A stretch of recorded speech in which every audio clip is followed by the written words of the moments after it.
Bueno, siguiendo con la información para el taller número 1, que es el diseño de un dimmer, pues aquí está el circuito que teníamos que analizar. Recordarán que es una señal de entrada sinusoidal de cierta amplitud, cierta frecuencia, que el circuito era una resistencia, bueno, el conjunto eran tres resistencias, la carga, una resistencia fija, una resistencia variable y un capacitor en serie. Entonces aquí están representadas las tres resistencias, el capacitor y qué esperamos o qué buscamos. La ecuación que describe cómo se carga el voltaje en un capacitor cuando la señal de entrada es una sinusoidal y ahí de por medio una resistencia. Y bueno, pues este es el circuito, ¿no?, que hay que resolver. Ahora, me pareció lo más adecuado pues utilizar el Laplace para resolverlo. Y bueno, entonces lo que está en negro pues es el circuito en tiempo. Ocupamos encontrar el voltaje en este capacitor, una ecuación del voltaje de ese capacitor que va a estar en función del tiempo. Recordemos que la señal sinusoidal que tiene un cierto periodo. Entonces, en un cierto tiempo queremos que alcance un voltaje en particular, que ese voltaje sea el que dispara al tiristor. Entonces ocupamos esa ecuación. Esa ecuación que debe de aparecer, bueno, las resistencias, las amplitudes, las frecuencias, el capacitor mismo, de ahí despejar qué ocupamos. Bueno, entonces pasándolo a Laplace, todo el circuito pasándolo a Laplace, recordaremos esto. La función de entrada que está en el tiempo, que es una sinusoide, en Laplace se convierte en esta forma. La A por la omega entre S cuadrada más omega cuadrada. Una resistencia en Laplace que sigue siendo ella misma. Un capacitor en Laplace se convierte en 1 en SC. Y siguen las leyes de Kirchhoff y de Ohm, las leyes de los circuitos, operando en ese plano, en el plano de Laplace. Así que el voltaje que queremos aquí pues sigue funcionando la ley, que lo más simple de usar es un divisor de voltaje. Aquí está la ecuación del divisor de voltaje. Recordemos que el divisor de voltaje es la impedancia donde queremos medir ese voltaje, que en este caso es 1 en SC, entre la suma de los componentes, R más 1 en SC, aquí está, por el voltaje que está ingresando, que es A omega entre S cuadrada más omega cuadrada, y aquí está, el divisor de voltaje. Luego lo seguimos desglosando con álgebra. A omega, bueno, A lo pasamos hasta enfrente, 1 en SC dividido, SC pasa dividiendo en el denominador, entonces quedaría RC por S, más ISC sobre 1 en S sobre SC, pues es 1. Y quedaría la omega entre S cuadrada más omega cuadrada. Ok, ya estamos acá. Ahora dejaré el término, la variable compleja S sola. Para eso se divide entre 1 en RC y se multiplica por 1 en RC. Entonces quedaría arriba 1 en RC, abajo la S sola, más 1 en RC. Y omega entre S cuadrada más omega cuadrada, pues se mantiene. Ahora, aquí, pues la manera de resolverlo, recuerden que lo que ocupamos es dejar un sistema que sea fácil de llevar por simple observación a usar una transformada de Laplace inversa. Por simple observación, pues encontrar la función en el tiempo, que es lo que nos está interesando. Para ello, pues voy a usar fracciones parciales. Entonces recordarán esta parte, ¿no? Este es un producto de funciones, pues se puede poner como una suma.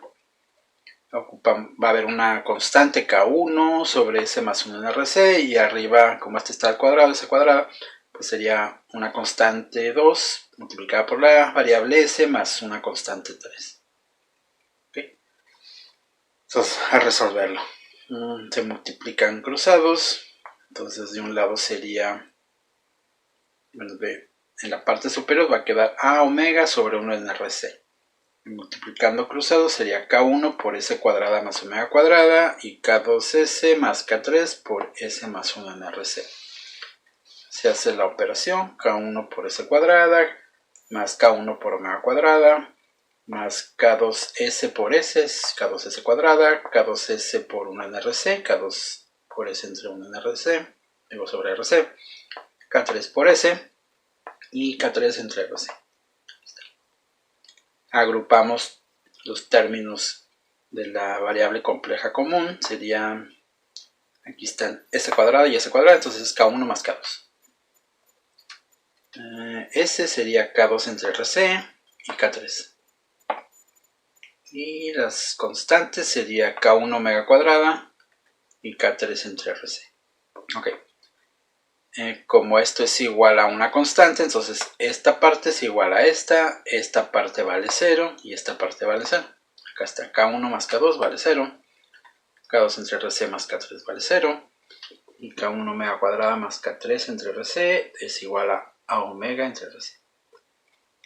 Se despejan, K1 va a ser igual a menos K2, K3 va a ser igual a menos K2 entre RC, pero como K2 vale menos K2 vale K1, pues aquí está K1 entre RC. Y K1 es igual, despejándolas, sería, este pasaría para acá, a omega entre RC, menos K3 entre RC, y omega cuadrada pues pasaría dividiendo. Hasta aquí donde ocupo el espacio del pizarrón. Voy a hacer una pausa, borro todo y seguimos en esta parte, ¿no? Que hay que hacer, encontrar las constantes, sustituirlas en las ecuaciones originales y aplicar Laplace inverso. Entonces hago una pausa.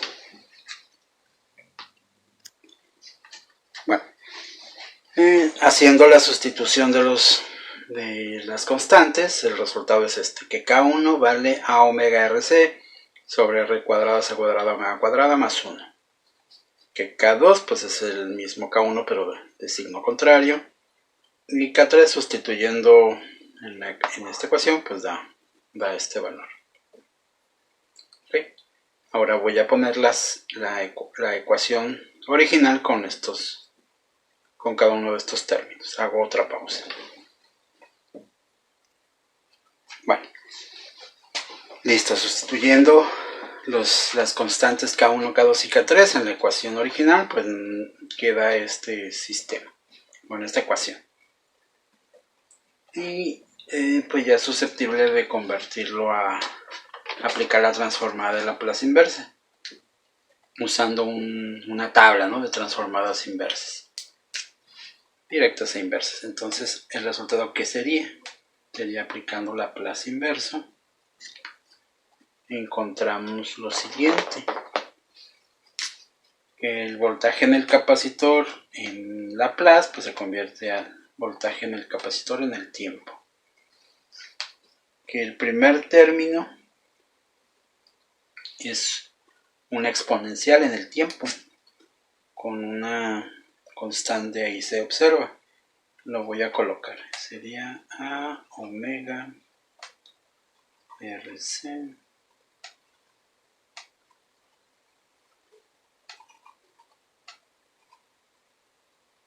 multiplicada por E a la menos T entre RC. Este es el primer término. Luego menos. El que sigue sería a omega RC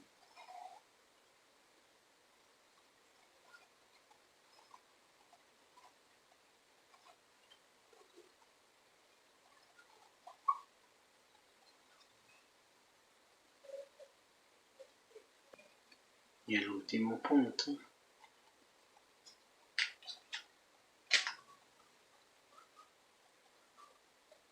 si se usa la omega para el seno, acá no se usó, por eso se le dio una forma cosenoidal, sería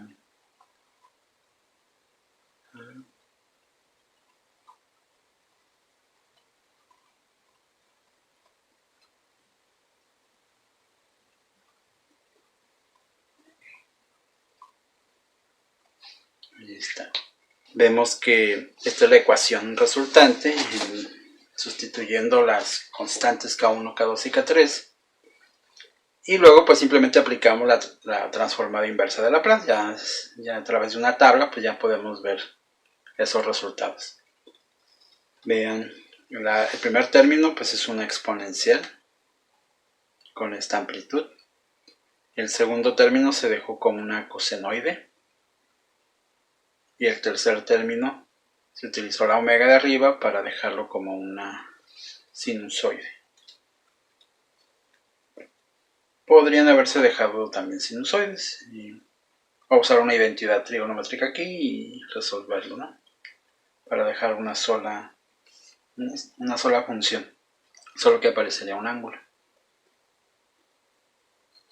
Vean que la resistencia pues es la suma de la resistencia, ¿no? En el circuito original pues era la carga, la resistencia fija, la resistencia variable. Ahora, bueno, y omega es 2pi por la frecuencia, y la frecuencia es un valor ya conocido, en México son 60 Hz. Ok, entonces tenemos esta ecuación. ¿Qué debemos de lograr? ¿O cómo usarla?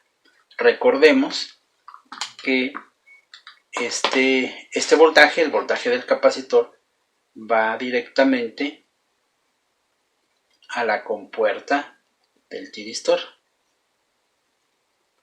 Entonces, este voltaje que está aquí, queremos que sea el voltaje en la compuerta para disparo. Para ese momento tuvimos que haber elegido un tiristor, un triac en este caso, elegir un triac y ver en su hoja de especificación cuál es el voltaje que lo dispara. Ese voltaje que lo dispara lo vamos a igualar acá. Voy a poner un ejemplo que pues es de un, que puede ser un valor real, ¿no? Por ejemplo, que fuera 2 volts. 2 volts fuera ese voltaje de disparo. Esos 2 volts, bueno, y quiero esto, es la señal sinusoidal de entrada. Y yo sé que como es una señal sinusoidal de 60 Hz, entonces el inverso de 60 me da 16 milisegundos de duración, 16.6 milisegundos. La mitad de ese punto son 8.33 milisegundos. Y uno de los datos de diseño son el ángulo de disparo o el que yo quiera o el que me estén exigiendo en el diseño. Vamos a pensar esto. No recuerdo en el taller qué valores, pero voy a poner como ejemplos uno. Este es el 0 grados. Este punto es el punto mínimo que yo quisiera poder disparar. Voy a asumir un valor 15 grados. ¿Y cuándo ocurre eso? Cuando el potenciómetro el potenciómetro variable está en 0. En 0 ohms, o sea, está ajustado a su valor más bajo, que es 0 ohms. Y entonces solamente quedan estos dos elementos como resistencia. ¿En qué momento ocurre esto? Bueno, si de aquí hasta acá, estos son 360 grados, estos son 180 grados. Si de este punto de 0 a 360 grados son 16.6 milisegundos, ¿cuántos son 15 grados? Y bueno, pues lo puedo sacar con una regla de 3, ¿no? 180 grados son 8.33 milisegundos. 15 grados, ¿cuánto es?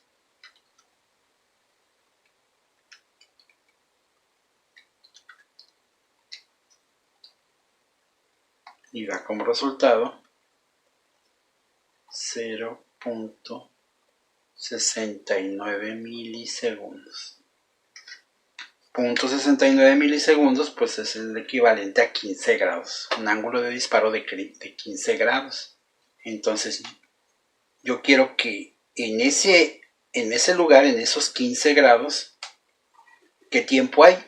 Pues son 0.69 milisegundos, apenas han transcurrido ese tiempo. yo sé que van a haber 2 volts, o más bien quiero que haya 2 volts porque mi triac dispara a ese voltaje. Entonces, ¿qué hay que hacer? Bueno, ¿cuál es la amplitud de esa señal? En el caso de México, pues son 127 volts por la raíz de 2. Son 179.6 volts. La omega, pues son 2 pi por 60 Hz. La resistencia no la sé, pero sé que es una suma. Sé que es RL más RF. RL ya la sé porque es la carga. La que no sé es la RF. Entonces, lo que voy a obtener aquí pues es una suma con una de ellas desconocida, la RF. El capacitor, uno dice, hey, pero tampoco sé el capacitor. Aquí lo que tenemos que hacer es proponer el capacitor. Un capacitor, vean lo que se hace. Entonces la idea de esto es proponer un capacitor, porque hay varias variables, ¿no?, que no conocemos y es solo una ecuación. Entonces proponemos el capacitor y despejamos la resistencia. Vean, esta es la incógnita. La RL ya la conocemos, la RF no. Entonces aquí hay una incógnita. Proponemos un capacitor, ya no va a ser una incógnita. Esto ya no es una incógnita, esto no es una incógnita. Aquí aparece de nuevo la misma incógnita. Esto ya no es incógnita, no es incógnita, no es incógnita. El tiempo ya lo sabemos. Queremos que esos 2 volts ocurran a 0.69 milisegundos. Otra vez la misma incógnita, lo que ya no es incógnita. Y vean, una y otra vez lo único que tenemos es solo una incógnita, el valor R. Y el valor R es RL más RF. Entonces, ¿qué tenemos que hacer aquí? Sustituir todos y despejar la incógnita.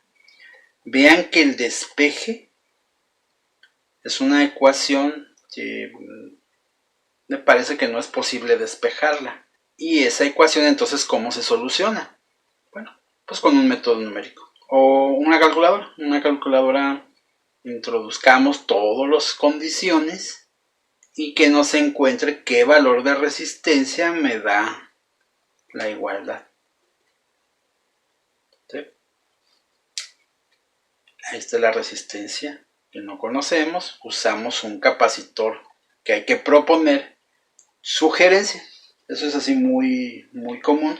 El capacitor no debe ser electrolítico. El capacitor debe de soportar, vean, si esto transcurre mucho tiempo, pues el voltaje en el capacitor podría llegar a ser inclusive el voltaje máximo, el voltaje de la amplitud. Entonces, de preferencia, nunca va a pasar, no va a ocurrir eso porque antes se va a disparar. Efectivamente no va a alcanzar más que, si todo sale bien, 2 volts, por ejemplo, en este ejemplo, 2 volts, y allí se va a disparar. Entonces va a conducir el triac y le va a quitar el voltaje a esta rama, porque todo se va a ir por el otro lado. Entonces nunca debería de pasar un voltaje tan grande por ese capacitor. Pero bueno, podríamos considerar, por si acaso, usar un voltaje, un capacitor cuyo voltaje de ruptura fuera mayor al de la amplitud. Solo por si las dudas. En caso de falla, cuando menos ese capacitor no le pasaría nada. Y realmente es muy sencillo, ¿no? Muchos capacitores de valores pequeños, que son cerámicos, por ejemplo, soportan voltajes hasta del orden de los miles de volts, ¿no? Entonces 180 volts pues es muy poco. Entonces seleccionen este capacitor, o sea, elíjanlo. Yo les recomiendo que sea menor o cercano a 0.1 microfaradios. Vamos a pensar que usamos eso, 0.1 microfaradio. Luego hay que dividir otra vez la variable que no sabemos, el capacitor, que es de 0.1 microfaradios, 2 pi por 60, todo está al cuadrado, más 1, la exponencial, el tiempo es de 0.69 milisegundos, entre otra vez la variable, por 0.1 microfaradios. Menos y así. el resto de la ecuación sustituida. Puras constantes y solamente tenemos una variable que desconocemos, que es la resistencia. Como ya conocemos la RL, pues simplemente este valor que nos dé esa calculadora o ese método numérico, pues ahora hay que restarle la RL y el resultado es la RF. Entonces vamos a saber la RF. La vamos a saber. Ahora, ¿cómo vamos a saber la RB? Bueno, pues ahora es el otro caso. Es el punto de disparo ahora en el ángulo de disparo más grande. Este fue el más bajo. ¿Cuándo es? Cuando mi potenciómetro está al mínimo. Ahora, ¿qué pasa cuando lo llevo al máximo? Ahora ya debe de estar en el punto máximo. Si quiero que sea simétrico, pues quiero que alcance ahora 180 menos 15, entonces serían 165 grados. 165 grados. Que sea mi ángulo de disparo ahora más alto. Y otra vez, si yo sé que 180 grados es equivalente a 8.33 milisegundos, y ahora quiero que sean 165 grados, ¿a qué tiempo estamos hablando? Entonces serían 165 por 8.33 milisegundos entre 180, estamos hablando de 7.63 milisegundos. 7.63 milisegundos. Y sí, cercano ya a los 8.33 milisegundos. Entonces, ¿ahora qué implica? De nuevo, quiero que se dispare otra vez en los 2 volts, pero ya no en este tiempo. Yo quiero que se dispare ahora en 7.63 milisegundos. Entonces, esto va a cambiar. 7.63 milisegundos. La amplitud es la misma, la frecuencia es la misma. Ahora la resistencia va a dar otra, porque ahora sí es la suma. Ya es cuando, o sea, este punto es cuando el potenciómetro variable ya llegó al máximo. Entonces ahora sí ya no vale 0, ya tiene un valor en particular. Bueno, pues ahora es esta incógnita. El mismo capacitor, otra vez la misma incógnita, el mismo capacitor, la misma frecuencia más 1. Aquí ya cambió el tiempo. Ya van a ser ahora 7.63 milisegundos. Otra vez la incógnita R.1 microfaradios y etcétera, con lo mismo, todo idéntico. Todo lo demás. Ahora la resistencia va a dar otro valor, un valor diferente. Ese nuevo valor que hay que hacer, quitarle la resistencia de la carga, quitarle la resistencia de la resistencia fija que ya calculé en el paso anterior, y el resultado va a ser RB. Y entonces ya tendremos todo. Hago una pequeña pausa. Ya de regreso. Entonces, recapitulando. Este es el circuito que van a utilizar. Primer paso. El taller va a indicar la carga a la que van a manejar. Va a ser una carga puramente resistiva, para que no sea necesario agregar un snubber, una red de amortiguamiento, porque en el caso de que haya inductancia o capacitancia se crean variaciones de voltaje, y esas variaciones de voltaje, o sea, esos transitorios, recordarán que una de las técnicas para disparar a un tiristor es por cambios bruscos de corriente y de voltaje. Entonces, esos cambios bruscos ocurren cuando hay transitorios, y esos transitorios ocurren cuando hay capacitancias e inductancias en la línea. En este caso no vamos a hacer una revisión de ese punto, solamente va a ser resistivo, no van a ocurrir esos cambios bruscos, así que en teoría no vamos a necesitar agregar ninguna red para amortiguar esos cambios bruscos y evitar que el tiristor se pueda disparar. Entonces vamos a asumir que eso no va a ocurrir. Tenemos una línea de alimentación típica de cierta frecuencia, en México son 60 Hz, de cierta amplitud, en México son cerca de 180 volts pico. La carga va a consumir cierta corriente, en base a esa corriente seleccionar un triac. Entonces van a ir a un catálogo de triacs, el taller les va a indicar cuál es la carga, cuál es la línea de alimentación. Seleccionen su triac. Recuerden que ese triac debe de ser capaz de manejar la corriente, obviamente, de la carga sobrada. De manera práctica, mucha gente del área técnica dice que lo que requieran en el punto más alto y se le agregue un 20% más estaría adecuadamente. Es una manera práctica de decir, bueno, cuánto lo sobro, ¿no? Y bueno, pues lo sobran, le dan un poco más, eligen el triac que van a usar, y ese triac también debe de considerarse que la amplitud máxima debe de llegar a estar acá, o sea que en el caso de que este esté bloqueado, o sea cuando no debe de prenderse, es un circuito abierto, pues va a caer, va a llegar a alcanzar la amplitud, el voltaje de esa amplitud, entonces debe de ser capaz de sostener ese voltaje más alto, sin problemas, sin daño al tiristor. Ok, entonces con eso van a elegir su triac. Cuando lo hayan elegido, van a conocer entonces el voltaje de disparo. El voltaje que necesita de disparo.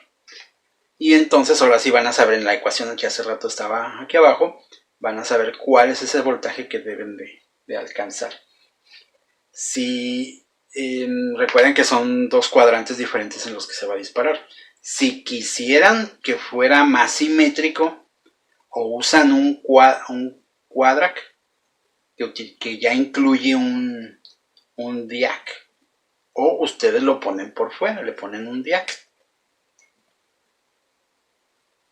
o usan uno que ya el fabricante ya se lo puso, o ustedes lo agregan.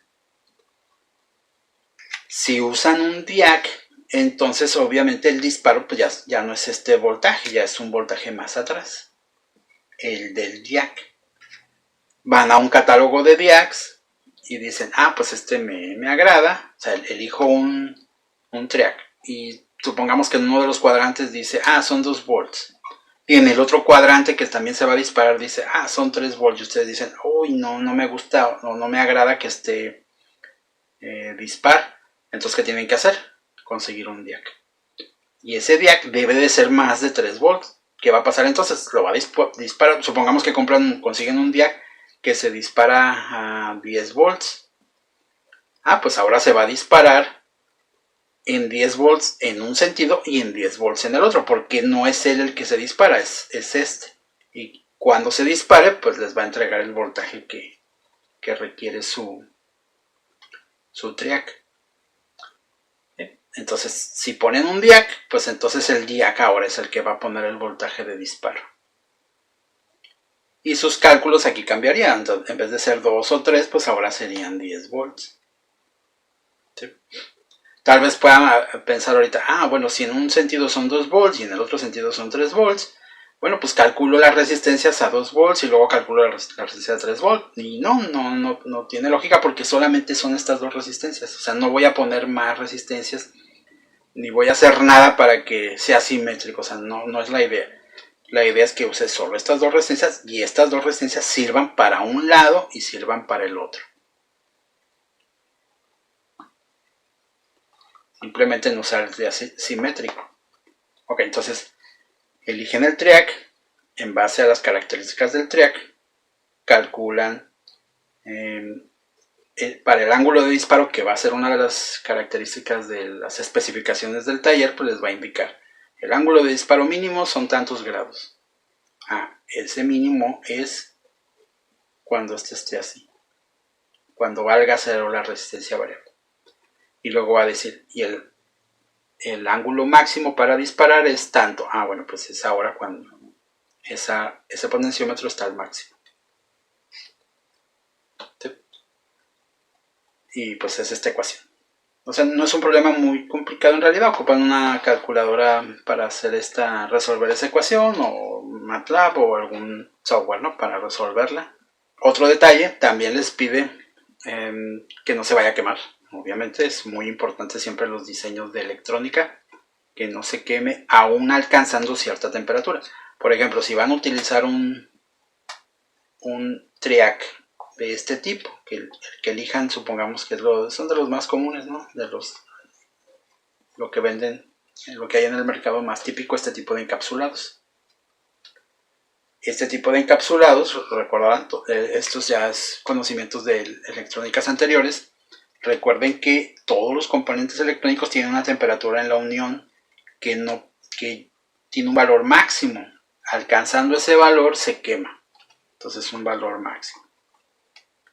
Este valor máximo pues debe de ser el que ustedes tengan, el que alcance su componente debe de ser menor al máximo, y la ecuación que describe esta temperatura pues es la temperatura que ya existen, o sea, donde va a estar colocado, se plantea cuál es la máxima temperatura a la que pudiera llegar a estar en un ambiente este circuito. Entonces, en ese taller va a indicar cuál es esa temperatura máxima que se plantea que pudiera llegar a tener. Por ejemplo, si estuviéramos en Mexicali en un día de verano, en una casa, pues podría haber, no sé, 50 grados centígrados tal vez. Entonces tal vez aquí diga 50 grados centígrados. Luego más la potencia de disipación de ese componente por la resistencia térmica entre la unión y el aire, que es una característica del componente mismo. Es su capacidad de disipar el calor.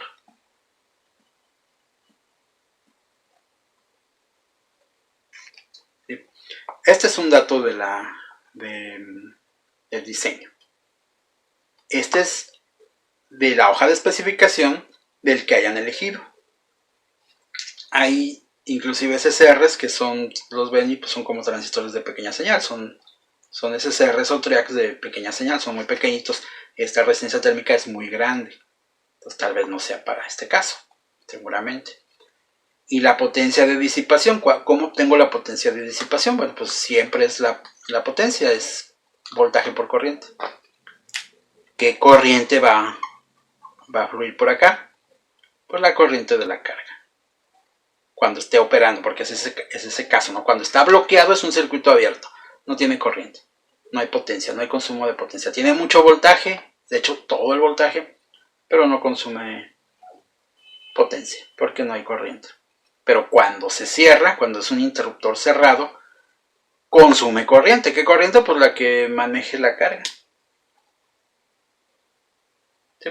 Entonces, corriente de la carga por el voltaje que aquí se quede cuando esté conduciendo. No son perfectos los triacs o los SSR, no se van a cero como en un interruptor mecánico casero, y eso sí es bueno.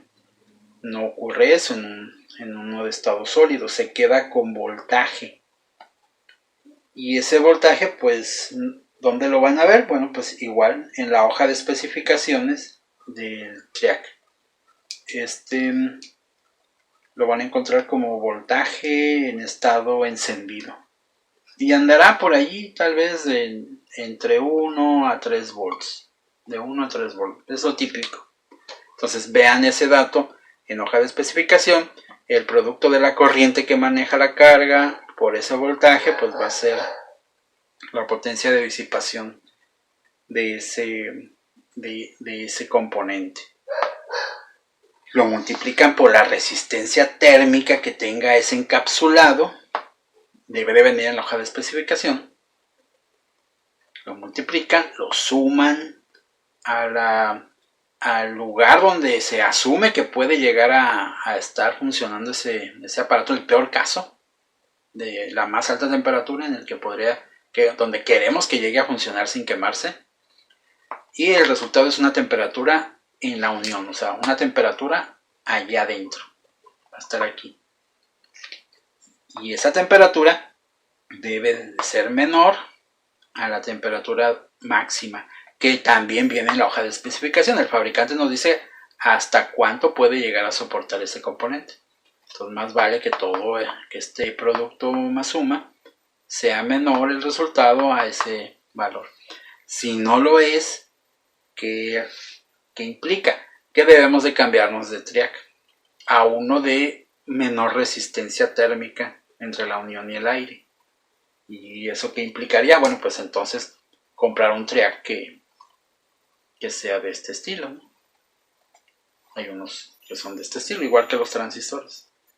Tienen área de disipación mucho mayor, la resistencia térmica es mucho menor y entonces posiblemente ya lo cumpla. O antes de comprar o conseguir otro o elegir otro triac, colocar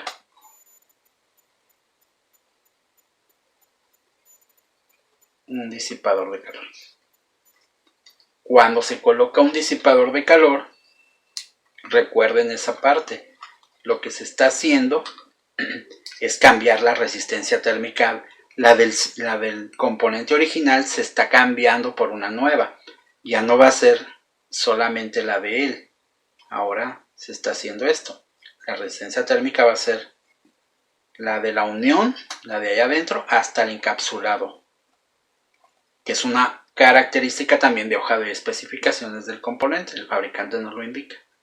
Más la resistencia térmica del encapsulado al disipador, al zinc. Eso, o sea, ¿cuál es esa resistencia? Ah, bueno, recuerdan o han visto, conocen, espero, o quizá de esta manera, si quitan un procesador de una computadora o un teléfono celular, recordarán que hay una pasta que junta el procesador con el disipador. Esa pasta es una sustancia que transfiere muy bien el calor. Ah, pues esa es su resistencia térmica de esa pasta, es esta parte. Es la resistencia térmica desde el encapsulado al disipador. Cuando no se pone esa pasta quedan burbujas. O sea, aunque uno ve el procesador y ve el disipador, los ve muy plano, pero a nivel microscópico realmente son irregulares, las superficies son irregulares, entonces quedan burbujas de aire. Y el aire no conduce bien el calor, entonces no lo va a empezar a concentrar y por eso los procesadores se queman. Necesitamos una sustancia que rellene esos huecos de aire y transfiera bien el calor, es esa pasta.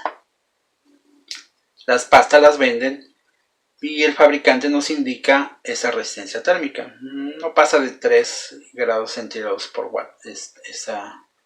Una buena pasta pues inclusive es menor a 1, o sea es un valor muy pequeño Y luego la del disipador que estamos poniendo, que es la del disipador y el aire.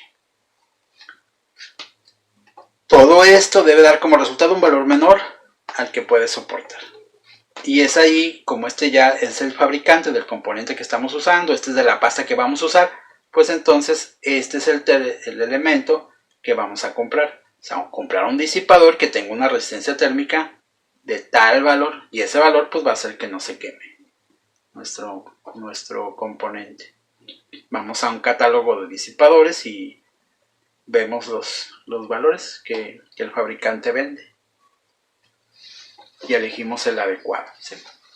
Entonces el diseño es seleccionar, o sea, ese taller es seleccionar su triac, su diac si así lo desean, calcular las resistencias para resolver un problema en particular y que no se queme. Todos esos cálculos pues van a tener el tiempo para realizarlo, y la primera práctica es probarlo en el simulador. Bueno, hasta aquí este video.